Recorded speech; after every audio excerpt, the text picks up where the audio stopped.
code just turns into something completely different, something unpredictable. Like, you keep adding layers to it and it just becomes this whole other thing, like you can't even predict it.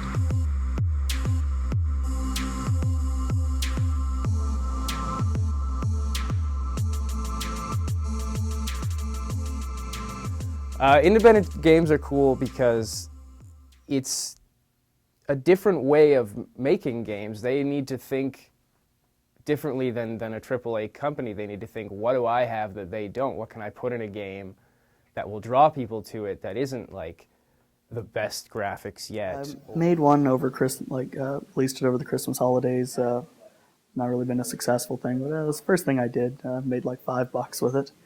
And it's just brick breaking, kind of. It's like Pong meets Breakout. And I just designed it because I wanted a game like that to play with a friend. Independent games have a little bit more of a broader variety to it, whereas the AA or AAA games kind of follow the same cookie cutter paths.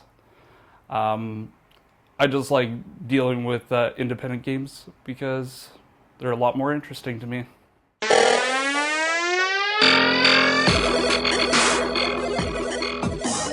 What is up, my ninjas? It's FPS Sandwiches here. Coming at you with Flash Friday. The most views I ever gotten was on a game called SSX. I was actually one of the first ones to actually release videos on it, so I kind of got lucky in that sense. A couple of my videos have gotten close to about 3,000 views. What started my YouTube career, I was actually watching one of my friends actually do a Let's Play, and I figured if he can do it, so can I. So kind of played around with it and kind of got hooked. Hey everybody, welcome to Super Gamer, and welcome to Baseland, a gaming event in Winnipeg, Manitoba, put on by All Your Base Online, or AYB Online. The podcast has been cool for several reasons. Like, it's awesome how much I've learned just from doing. I love editing audio, apparently. I didn't think I would. Didn't really cross my mind to begin with, but it's really fun. I like to just sit back, tweak little things. But otherwise, I mean, it's something I really enjoy. I get to talk with cool people who have made games, who write about games.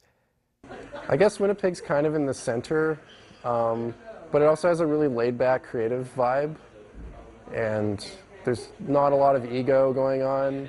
A few of my friends know about it, not a whole lot of them. My family kind of knows what I do. My mom still questions what it's about and if it's actually my real job.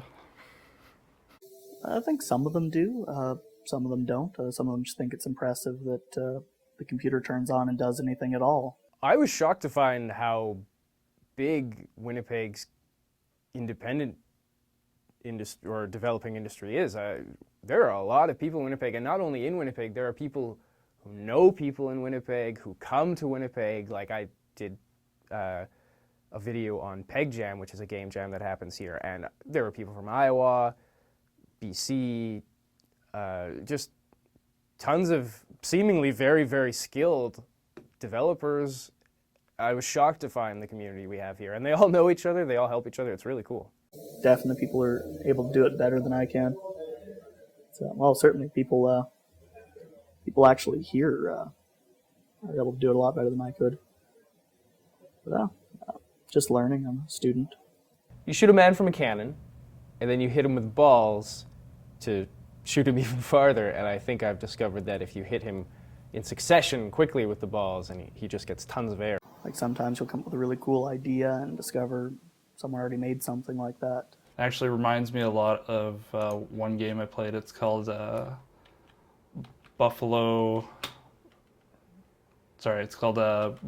Bison Challenge. And it's pretty similar to what you have going here.